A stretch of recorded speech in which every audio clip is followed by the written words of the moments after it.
I've never been good at telling the truth about myself. To friends, to family, to colleagues, I've always worn a carefully polished mask, the image of a dependable husband, a man with a stable job, a predictable routine, a marriage that looked perfectly normal from the outside. And for a long time, I convinced myself that was enough. My name isn't important. Names, in stories like mine, are just window dressing. They distract from the reality of what really matters, the choices you make, and the ones you wish you hadn't. What matters is that I was 36 years old, married for almost a decade, and living in a city that never really felt like home. My wife, Anna, was kind in her own way, organized, pragmatic, someone who kept the bills paid and the house in order. She wasn't cold, but there was a certain distance in the way she loved me, a sort of efficiency to it.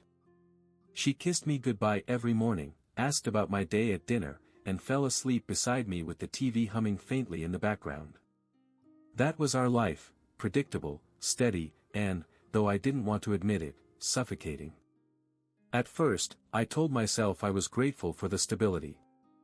I came from chaos, a childhood filled with arguments, slammed doors, and parents who should have divorced but never did. Anna was the opposite of all that. She was safe. She was structure. But over the years, safety hardened into routine, and routine into monotony. Somewhere along the way, we stopped touching each other with urgency. We stopped laughing. We stopped dreaming together. I remember the first time I noticed her absence, not her physical absence, but the absence of us. It was a Thursday evening. I had come home late from work, and she had already eaten. She was sitting at the table scrolling on her phone, the glow of the screen reflecting off her glasses. I kissed the top of her head, more out of habit than affection, and microwaved leftovers. She asked me how work was, and I mumbled something about a new client. She nodded, distracted, thumbs still moving across the screen. We barely exchanged 10 words the rest of the night. That silence stretched on for months. And then came her. Her name was Clara. She worked in the same building as me, though in a different department. I'd seen her around a few times before we ever spoke, a flash of dark hair in the elevator, a quick laugh in the lobby, the sound of her heels echoing against the marble floor. She was younger than me, maybe 30, and carried herself with a kind of energy that seemed to light up any room she entered. The first time we talked was over something trivial. She needed help with a report template my team had created. I showed her, standing close enough to smell her perfume, something floral and intoxicating. She laughed at a joke I made, a real laugh, not the polite kind people give out of obligation. It caught me off guard. I hadn't made a woman laugh like that in years. One conversation turned into two, then into casual lunches. She'd bring coffee to my desk sometimes, teasing that I owed her one. I started looking forward to those small interactions more than I wanted to admit. She asked questions Anna never did anymore: what books I liked, what I wanted to do if I weren't stuck in an office, what scared me. And I answered, honestly, sometimes too honestly. With Clara, I felt seen. It started harmlessly, or at least that's what I told myself. A friendship. Someone to make the long workdays bearable. But there was something electric beneath the surface, something neither of us named but both of us felt. When she leaned in close to point at something on my screen, my pulse quickened. When our hands brushed while passing a coffee, I felt a jolt that lingered long after she walked away. I would go home to Anna, sit across the dinner table, and find myself comparing her silences to Clara's laughter, her predictability to Clara's spontaneity. I hated myself for it. I told myself I was imagining things, that it was just boredom twisting my perception. But then there was that Friday evening. We had both stayed late, the office quiet and empty, just the two of us surrounded by the faint hum of computers. I don't even remember what we were working on, something about a presentation. What I do remember is the moment she sighed, leaned back in her chair, and looked at me with those sharp, searching eyes. "Do you ever feel like you're just existing?" she asked softly. I froze. It was a question that had been haunting me for years, spoken aloud by someone who wasn't supposed to know how I felt. Yes, I admitted before I could stop myself. That single word hung in the air like a confession. She smiled sadly, as if she understood everything I wasn't saying. Our eyes locked, and for a moment, the space between us felt impossibly small. I didn't kiss her that night. I didn't touch her. But something irreversible happened in that silence, in the way she looked at me as if she already knew the storm that was coming. On the drive home, my hands gripped the steering wheel so tightly my knuckles whitened. I kept hearing her question, "Do you ever feel like you're just existing?" And I kept seeing Anna at home, probably folding laundry or scrolling her phone, unaware that her husband's world had just tilted on its axis. I wish I could tell you that I turned away then, that I recognized the danger and cut ties before it was too late. But that would be a lie. The truth is, in that moment, I felt alive in a way I hadn't in years. And once you taste that kind of aliveness, it's almost impossible to let it go. If I'm honest, the danger wasn't in the late-night conversations or the lunches we shared. It wasn't even in the subtle touches, the brush of her hand against mine, the way her laughter lingered in my chest long after she walked away. The danger was in how easily I started lying. Not the big lies, not yet. Just the small ones. The lies I told Anna when she asked about my day. I'd say I ate lunch at my desk, when in reality I had spent an hour with Clara at the cafe down the street, talking about everything from music to childhood dreams. I'd tell Anna the office was quiet, when I had stayed late just to help Clara with something that could have easily waited until Monday. The lies slid off my tongue so smoothly it scared me. And yet, instead of guilt, what I felt was excitement, the kind of thrill you get when you're doing something you know you shouldn't, but can't stop yourself from doing anyway. Clara made it worse, though I can't pretend she forced me into anything. She was subtle, careful. She never said the words outright, but her eyes spoke what her lips didn't. I caught her staring sometimes, lingering just a second too long. She teased me about my serious demeanor, calling me old man even though the age gap between us wasn't that large. She'd ask me questions that went deeper than polite small talk, questions that forced me to reveal the cracks in my carefully constructed life. One afternoon, we sat at that same cafe, rain streaking down the windows. She stirred her coffee absent-mindedly before asking, "Do you love her?" I should have said yes. I should have defended my wife, my marriage, my choices. But instead, I hesitated. That hesitation said more than any words ever could.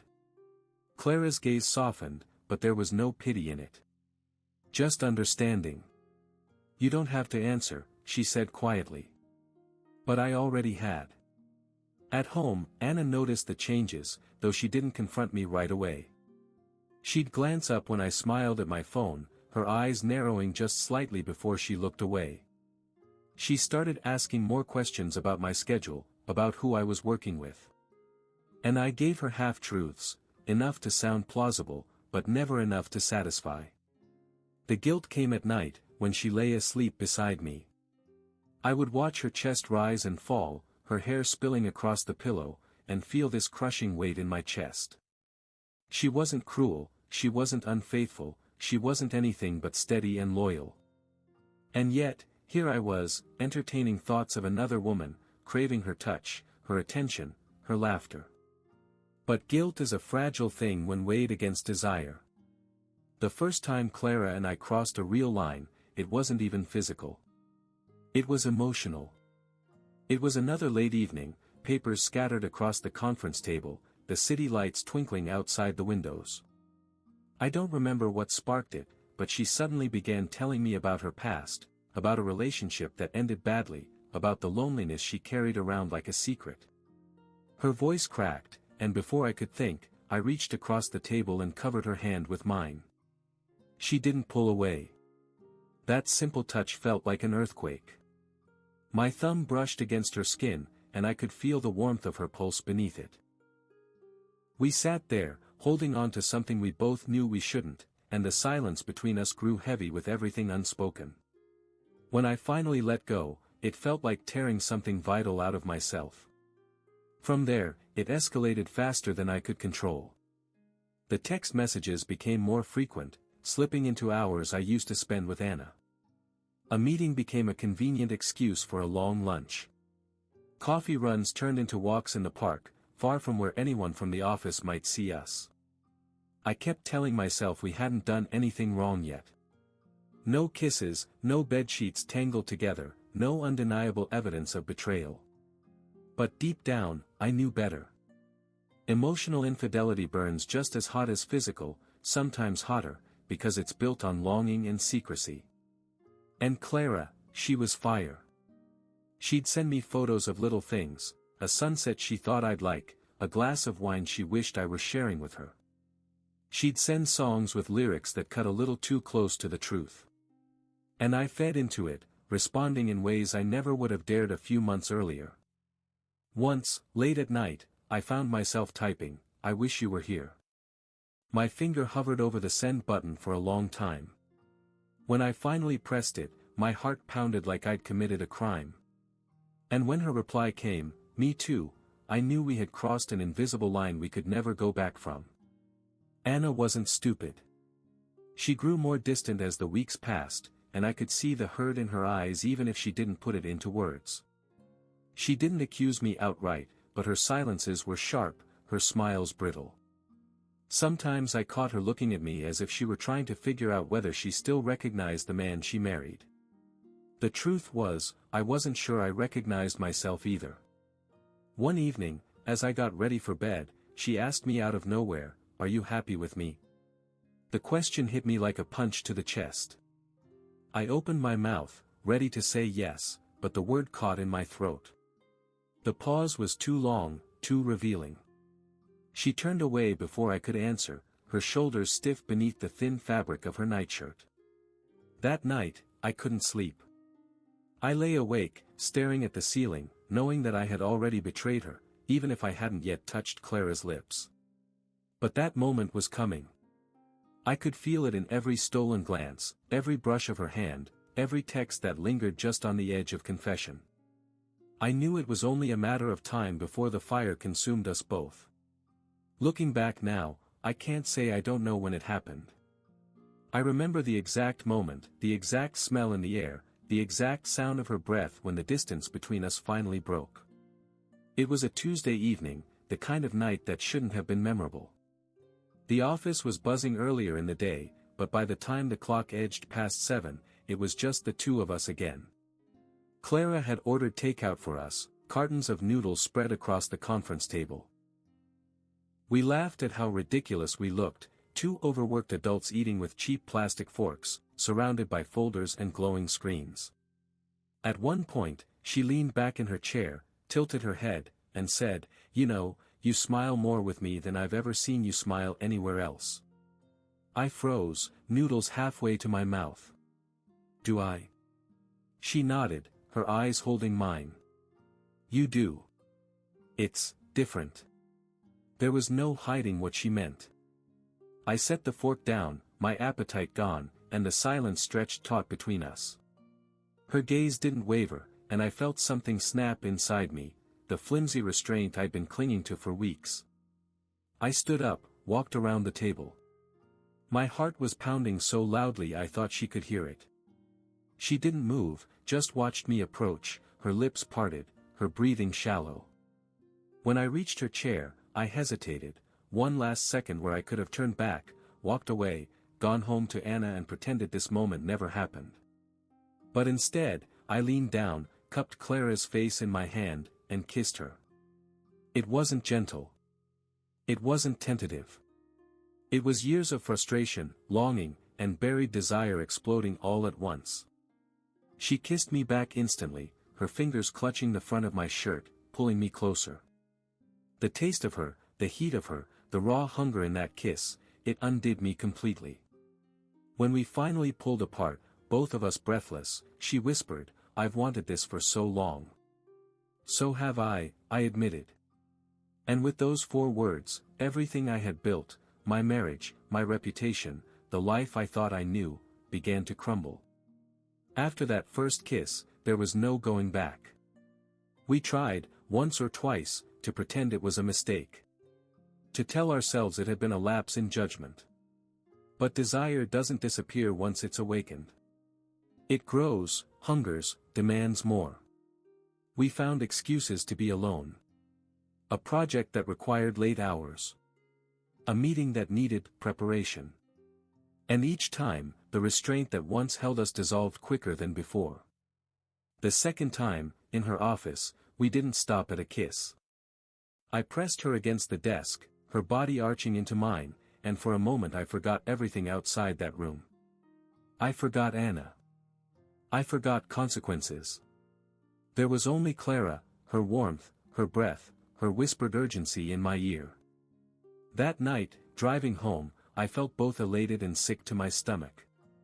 Elated because I hadn't felt so alive, so wanted, in years. Sick because I knew what I had done could never be undone. I kissed Anna when I walked through the door, and her lips felt foreign, almost undeserved. The weeks that followed were a blur of secrecy and indulgence. Lunch breaks turned into hotel rooms.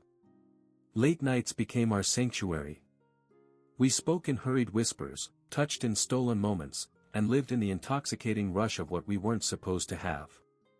And yet, beneath the passion, there was always the shadow of guilt.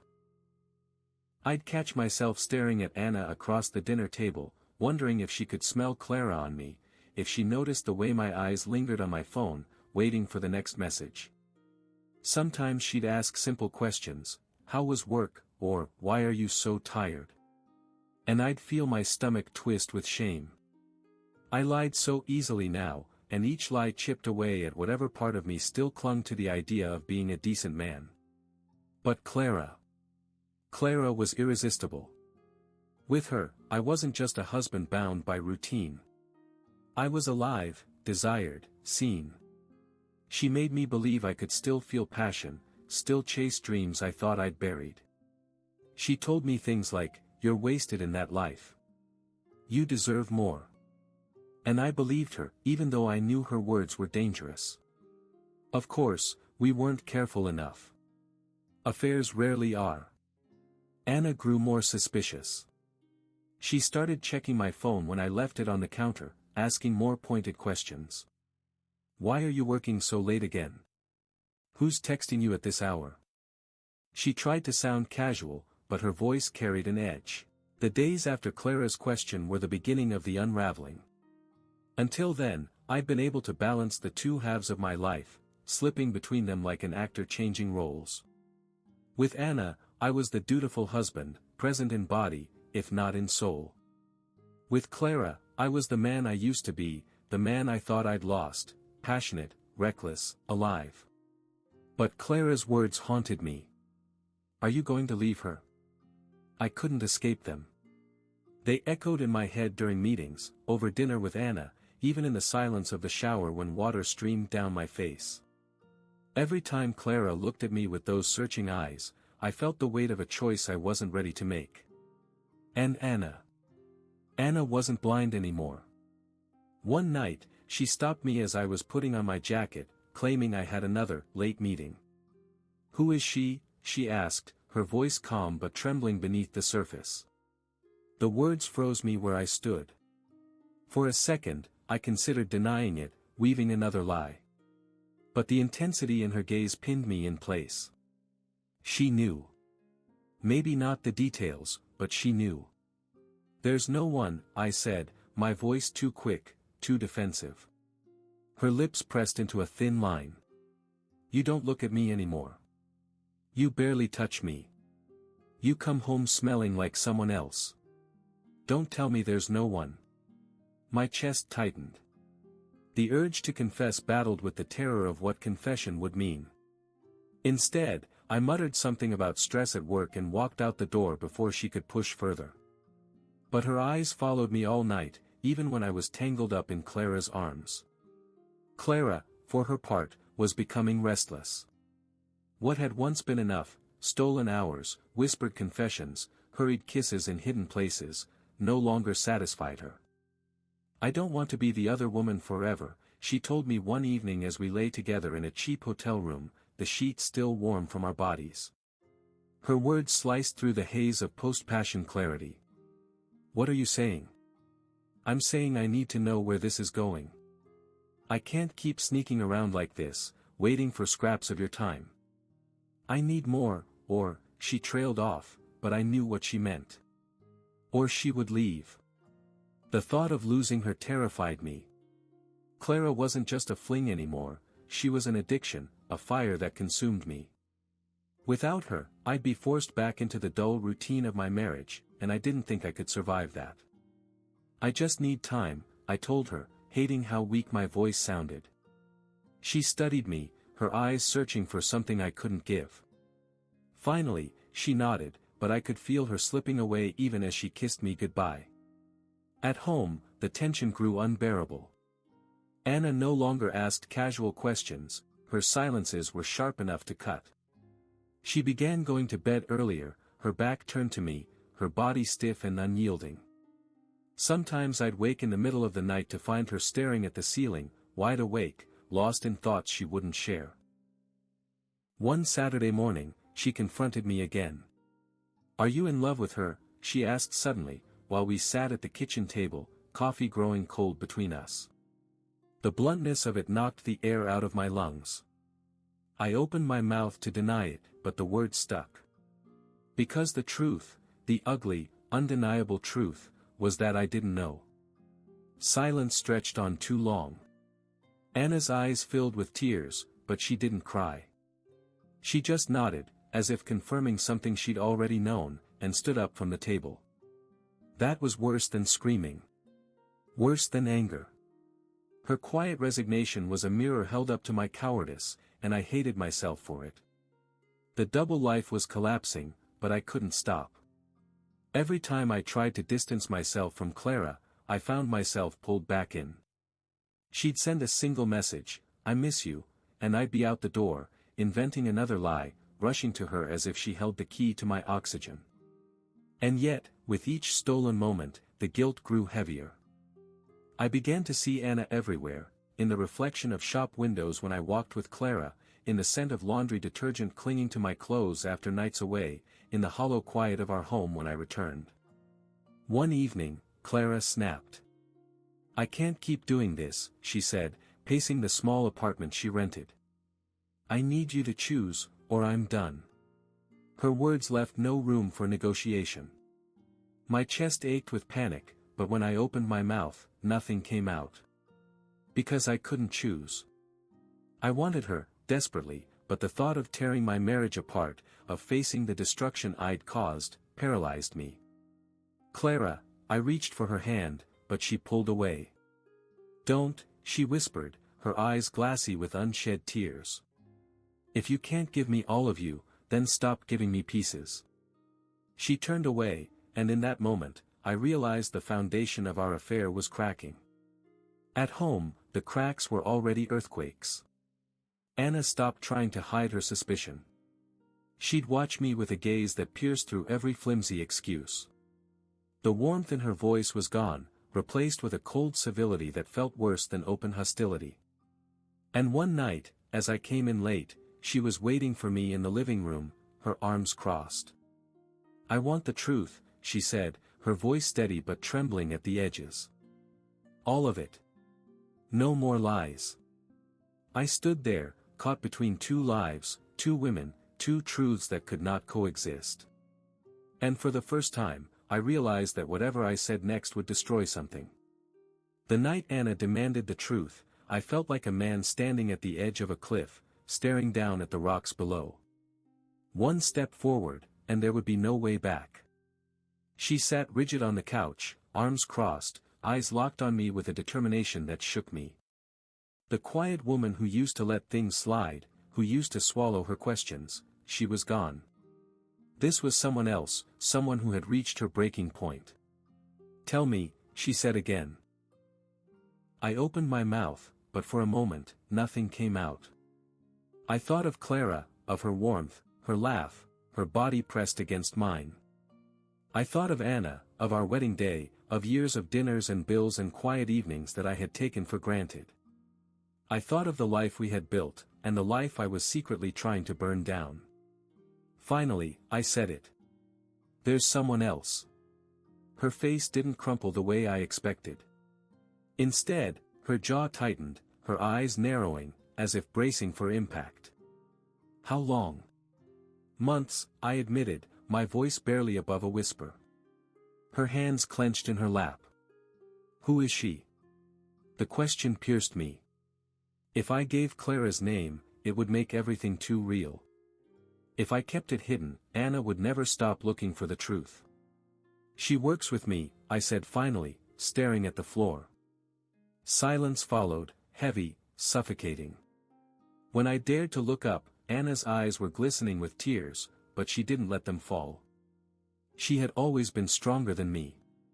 You lied to my face, she whispered. Over and over. You kissed me with her still on your lips.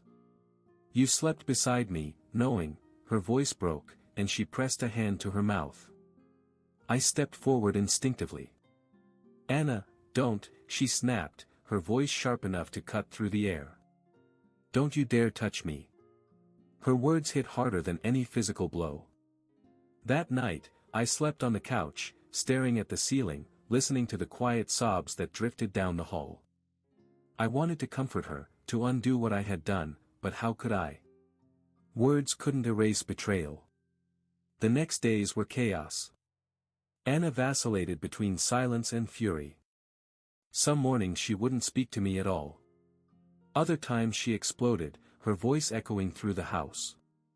Was she worth it? She demanded one evening. Was she worth throwing away 10 years of marriage? I didn't know how to answer. Because the truth was complicated. Clara had awakened something in me I thought was dead. But was that worth the pain carved into Anna's face? Worth the destruction of the life we'd built? I didn't know anymore. Meanwhile, Clara was unraveling too. She wanted clarity, a decision. Did you tell her? She asked one night as we sat in her apartment, both of us raw and exhausted. Yes, I admitted. And? She's devastated. Clara's face softened for a moment, but then hardened again. So when are you leaving her? Her question cut deep. The way she said it, as if it were inevitable, as if all I had to do was pack a bag and walk away. I can't just leave, I said. It's not that simple. Her eyes flashed with anger. It's exactly that simple. You either want me or you don't. You can't keep me in limbo forever. I buried my face in my hands. Clara, please. I just need time. She stood, pacing the room, her voice trembling. Time. You've had months. I'm not your escape anymore. I need to know I matter to you, not as a secret, not as a distraction, but as someone you're willing to choose. The truth was, I didn't know if I could choose. Or maybe I already had, by not choosing at all. The breaking point came 2 weeks later. Anna found a message on my phone, one I hadn't deleted fast enough. Just 4 words, from Clara, I need you tonight. I came home to find Anna holding my phone, her hands shaking, her eyes burning with a fury I'd never seen before. Get out, she said, her voice low and deadly. Anna, please, get out. She hurled the phone at me, and it shattered against the wall. Go to her. Since she's what you want, since I was never enough, go. The rage in her voice tore through me, but it was the pain beneath it that destroyed me. Pain I had caused. Pain I couldn't take back. I left that night, a duffel bag hastily packed, my life shoved into a few pieces of clothing. Clara welcomed me with open arms, her relief palpable as she wrapped herself around me. But even in her embrace, I felt hollow. Because leaving Anna hadn't brought me freedom. It had brought me ruin. The weeks that followed were a blur. I lived with Clara, but our relationship shifted almost immediately. Without the secrecy, without the thrill of stolen moments, the cracks began to show. She wanted a future, but all I could think about was the wreckage I had left behind. Anna filed for separation within a month. The papers arrived in a neat envelope, cold and clinical. My hands shook as I signed them. 10 years reduced to signatures and dates. Clara tried to comfort me, but she didn't understand. How could she? She hadn't built a life with Anna, hadn't shared years of small moments, hadn't woven herself into every corner of a decade. To her, Anna was just an obstacle we had finally overcome. To me, she was everything I had destroyed. One night, Clara whispered, "We'll be happy. You'll see." But even as she said it, I felt the weight of doubt pressing down on me. Because betrayal doesn't end with leaving. Betrayal follows you. It seeps into your skin, clings to your memories, haunts you in quiet moments. And I began to wonder if I had truly chosen Clara, or if I had simply chosen to destroy myself. I thought leaving Anna would feel like freedom. I thought being with Clara, openly and without lies, would finally bring me the happiness I'd been chasing in the shadows. But the truth was different. Freedom felt like emptiness. The first few weeks with Clara were passionate, intoxicating even. We cooked together, stayed up late, laughed like conspirators finally freed from secrecy. She was radiant, proud even, to have me by her side. She introduced me to her friends, claimed me as hers in a way she never could before. But something had shifted. What once felt like fire now carried a weight neither of us could ignore. Without the thrill of stolen moments, reality crept in. We argued over small things, my restlessness, her expectations, the way I flinched when Anna's name came up. Clara wanted plans, a future, stability, permanence. But I was still haunted by the ghost of the life I had shattered. I'd wake in the middle of the night, staring at the ceiling, remembering the sound of Anna's laugh, the smell of her shampoo on the pillow, the way she used to hum while making coffee. Those memories carved into me like a knife. One night, Clara touched my arm and whispered, "Do you regret choosing me?" The question froze me. My silence was enough of an answer. She turned away, and though we didn't break up that night, a distance settled between us that never closed. Anna, meanwhile, disappeared from my life with ruthless efficiency. She moved out of our house, changed her number, blocked me on social media. The only contact we had was through lawyers, cold exchanges of documents and signatures. When the divorce papers were finalized, I sat in the lawyer's office staring at the pen in my hand, unable to move. It felt surreal that 10 years could end with a stroke of ink. My hand shook as I signed, and when I walked out into the sunlight, I felt no relief. Only the crushing weight of finality. I saw Anna once more, by accident. Months later, in the grocery store. She looked thinner, older, but stronger somehow. She was with a friend, laughing at something, and for a moment, she didn't see me. I watched her from a distance, my chest aching. She looked free. She looked happy in a way I hadn't seen in years. And then her eyes met mine. The smile vanished. Her face hardened, and without a word, she turned and walked away. That was the last time I saw her. Clara stayed for another year. We tried, truly. There were good days, moments of warmth and passion. But cracks widened into canyons. My guilt seeped into everything, into the way I touched her, into the way I held back pieces of myself. She grew resentful, accusing me of keeping one foot in the past. She wasn't wrong. One night, after another fight that ended with her slamming the bedroom door, I sat alone on the couch and realized the truth. I had traded